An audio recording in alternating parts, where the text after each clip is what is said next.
भड़का रहा है विश्व युद्ध की आग। क्या यूक्रेन पर हमले की तैयारी में है रूस? यूक्रेन सीमा पर क्यों हथियार जुटा रहा है रूस? दोस्तों, दुनिया पर इस वक्त तीसरे विश्व युद्ध का खतरा मंडरा रहा है और जिस तरह से पहले दो विश्व युद्ध यूरोप से ही शुरू हुए थे, उसी तरह लग रहा है कि तीसरा विश्व युद्ध का गवाह यूरोप की जमीन बनने वाली है।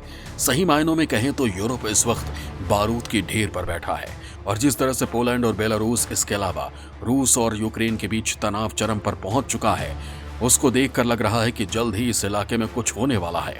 पूर्व सोवियत रूस से दो अलग हुए रूस और यूक्रेन अपनी सीमाओं पर सेनाओं की बड़े पैमाने पर तैनाती को लेकर आमने सामने हैं। इसको लेकर अमेरिका का कहना है कि रूस यूक्रेन के खिलाफ आक्रामक रवैया अपनाने की योजना बना रहा है। हालांकि रूस ने इस तरह की किसी भी योजना से इनकार किया है। दरअसल 2014 में जब रूस ने क्रीमिया पर कब्जा किया था, तभी से उसके और यूक्रेन के बीच तनाव बना हुआ है। बताया जा रहा है कि स्वीडन की राजधानी स्टॉकहोम में हाल ही में हुई एक बैठक में अमेरिका के विदेश सचिव एंटोनी ब्लिंकन ने अपनी रूसी समकक्ष सर्गेई लावरोव के सामने दोहराया था कि अमेरिका ने रूस को यूक्रेन के साथ पश्चिमी सीमा से अपनी सेनाओं को वापस बुलाने का आह्वान किया है। ब्लिंकन ने साफ कर दिया था कि अगर रूस अपनी सैन्य क्षमता को बढ़ाता है तो अमेरिका और उसके सहयोगी तैयार हैं और रूस को इसकी कीमत चुकानी पड़ेगी। अमेरिकी खुफिया एजेंसियों के मुताबिक रूस ने यूक्रेन के साथ लगती सीमा पर करीब 1 लाख सैनिकों की तैनाती की है। यूक्रेन के विदेश मंत्री ने भी संसद में कहा था कि अगले साल की शुरुआत में रूस ने संभावित आक्रमण की योजना बनाई है। उन्होंने चेतावनी देते हुए कहा था कि यूक्रेन तनाव बढ़ाने वाला कोई कदम नहीं उठाएगा, लेकिन हमला होने पर जवाबी कार्रवाई जरूर करेगा। अमेरिका के अधिकारियों और पूर्व अमेरिकी राजनयिकों का भी कहना है कि रूस के राष्ट्रपति जहां संभावित आक्रमण की तैयारियां कर रहे हैं, वहीं यूक्रेन की सेना पहले की तुलना में ज्यादा हथियारबंद और तैयार है। उन्होंने ये भी चेतावनी दी थी कि पश्चिमी देशों के प्रतिबंध लगाए जाने से रूस की अर्थव्यवस्था को गंभीर नुकसान पहुंचेगा। हालांकि इसके बाद भी रूस मानने को तैयार है नहीं। अमेरिका पश्चिमी देशों का साथ आने के बाद भी रूस पीछे हटने को तैयार नहीं है। पीछे हटना तो दूर, रूस अपनी ताकत सीमा पर लगातार बढ़ा रहा है। दोस्तों, आज के इस वीडियो में मैं आप लोगों को रूस और यूक्रेन के बीच चल रहे तनाव के बारे में बताने वाला हूं। इसके साथ ही मैं आप लोगों को बताऊंगा कि कैसे रूस तीसरे विश्व युद्ध की आग को भड़काने में लगा हुआ है। दोस्तों, वीडियो को बिना स्किप किए पूरा देखें, तभी आप लोगों को इस तनाव की असली वजह समझ में आएगी। यूक्रेन पर हमला करने के फिराक में रूस, सीमा पर रूस ने बढ़ाई टैंकों की तैनाती, सैटेलाइट तस्वीरों ने किया रूस की तैयारियों का खुलासा। दोस्तों, इस साल अक्टूबर के महीने में सोशल मीडिया पर ऐसे वीडियो वायरल हो रहे थे। इस वीडियो में रूसी सैनिकों और टैंकों और मिसाइलों को यूक्रेन की सीमा की ओर ले जाते हुए देखा गया। उस समय यूक्रेन ने कहा था कि रूस ने अपनी सीमा के पास 1 लाख सैनिकों को तैनात किया है। यूक्रेन और उसके पश्चिमी सहयोगी लंबे समय से रूस पर यूक्रेन के अलगाववादियों को हथियारों की आपूर्ति करने का आरोप लगाते रहे हैं। यूक्रेन के मुताबिक उन्हीं अलगाववादी समूहों ने 2014 में रूस को क्रीमिया पर कब्जा करने में मदद की थी। हालांकि रूस ने इन आरोपों से इनकार किया था, लेकिन समय बीतने के साथ रूस ने दिसंबर आते आते यूक्रेन की सीमा पर अपने इतने सैनिक तैनात कर दिए, जिसे देखकर लगता है कि रूस जल्द ही यूक्रेन पर हमला करने वाला है। रूस भले ही हमला करने की बात से इनकार करता हो, लेकिन सैटेलाइट तस्वीरें इस बात की गवाही दे रही हैं कि रूस हमले की तैयारी में है। दरअसल पिछले करीब 2 महीने में रूस ने किस तरह से यूक्रेन के बॉर्डर पर सेना और हथियारों का जमावड़ा बढ़ाया है, इसका खुलासा सैटेलाइट तस्वीरों से हो जाता है। सैटेलाइट तस्वीरों से पता चलता है कि रूस ने सैकड़ों और टैंकों को यूक्रेन की सीमा पर भेज दिया है। यूक्रेन की सीमा पर पहले से ही रूस ने S-400 मिसाइल समेत 1 लाख से ज्यादा सैनिकों को तैनात कर रखा है और पिछले कई महीनों से आशंका जताई जा रही है कि रूस कभी भी यूक्रेन पर कब्जा करने की कोशिश कर सकता है। सैटेलाइट तस्वीरों से पता चल रहा है कि रूस ने कई 100 बख्तरबंद टैंकों को यूक्रेन की सीमा पर भेज दिया है और 1000 से ज्यादा रूसी टैंक यूक्रेन की सीमा से कुछ पहले आदेश का इंतजार कर रहे हैं। तस्वीरों में दिख रहा है कि यूक्रेन पर हमला करने की विध्वंसक तैयारी रूस की तरफ से की जा रही है और सीमा से करीब 150 मील पहले रूस के हजारों सैनिक युद्धाभ्यास कर रहे हैं। इससे पहले रूस 2014 में यूक्रेन पर हमला कर चुका है और यूक्रेन से क्रीमिया को छीन चुका है।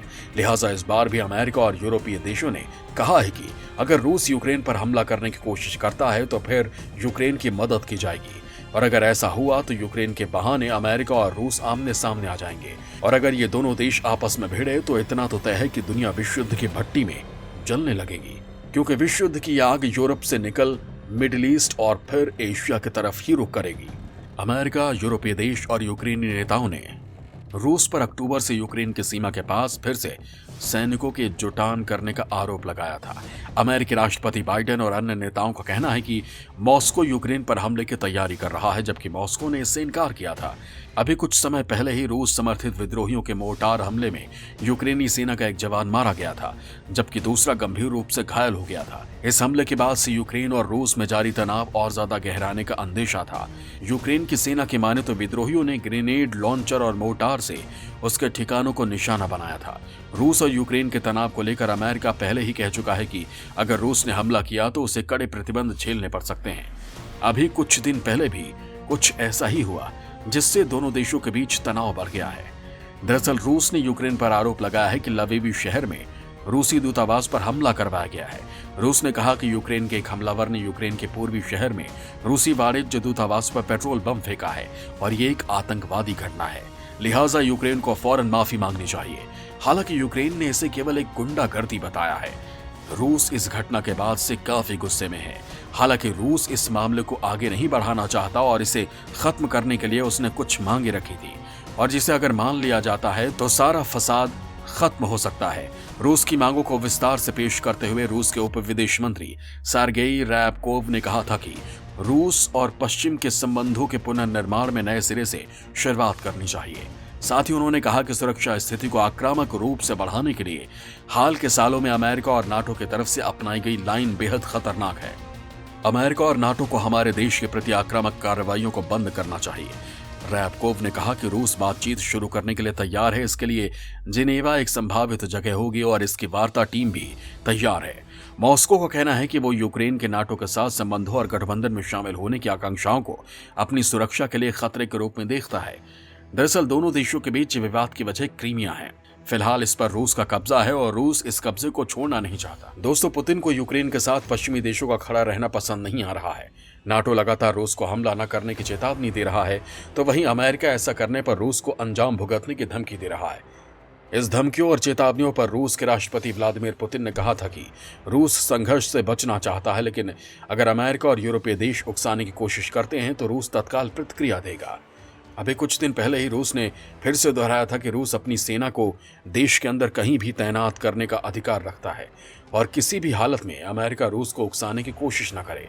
हालांकि रूस ने कभी भी ये नहीं कहा कि वो यूक्रेन पर हमले की तैयारी में है, जबकि अमेरिकी राष्ट्रपति बार बार कह रहे हैं कि रूस उकसाने की बात कर रहा है, यूक्रेन पर हमला करना चाहता है और सभी देश रूस को उकसाना नहीं बल्कि यूक्रेन पर हमला करने से उसे रोकना चाहते हैं। दरअसल रूस को दिक्कत यूक्रेन से नहीं बल्कि रूस को दिक्कत इस बात की है कि नाटो अपना दायरा बढ़ा रहा है और माना जा रहा है कि यूक्रेन भी नाटो में शामिल हो सकता है। रूस को लगता है कि अगर यूक्रेन भी नाटो में शामिल हो गया तो नाटो रूसी सेना के करीब आ जाएगा। यूक्रेन ने इस मामले के चलते यूरोपीय संघ और नाटो से प्रतिबंध पैकेज तैयार करने और रूस के आक्रामक रवैये के खिलाफ सहयोग की गुजारिश की है। हालांकि रूस नाटो के दिए किसी भी झटके का सामना करने के लिए तैयार नहीं है, लेकिन पुतिन ने मॉस्को में कहा था कि नाटो की यूक्रेन में किसी भी तरह की सैन्य गतिविधि के गंभीर परिणाम हो सकते हैं। पुतिन ने कहा था कि पश्चिमी देशों से भरोसेमंद और लंबे समय तक सुरक्षा की गारंटी चाहेंगे और नाटो पूर्व की ओर अपने कदम बढ़ाने से खुद को रोकेगा। पुतिन ने कहा कि वो अमेरिका और उसके सहयोगियों से इस बारे में बात करेंगे जिसमें उन समझौतों पर जोर दिया जाएगा जो नाटो को पूर्व की ओर अपने कदम बढ़ाने से रोक सके, जिससे रूस को अपने क्षेत्र में किसी के हस्तक्षेप की धमकी मिलती है। दरअसल 2015 में फ्रांस और जर्मनी की मध्यस्थता के साथ रूस और यूक्रेन में शांति कायम रखने को लेकर एक समझौता हुआ था जिसे मिन्स्क समझौता कहा गया था, जो अभी भी जैसे के तैसे कायम है। लेकिन अगर रूस इसी तरह से सीमा पर सैनिकों और हथियारों की संख्या बढ़ाता रहा तो मामला बिगड़ सकता है।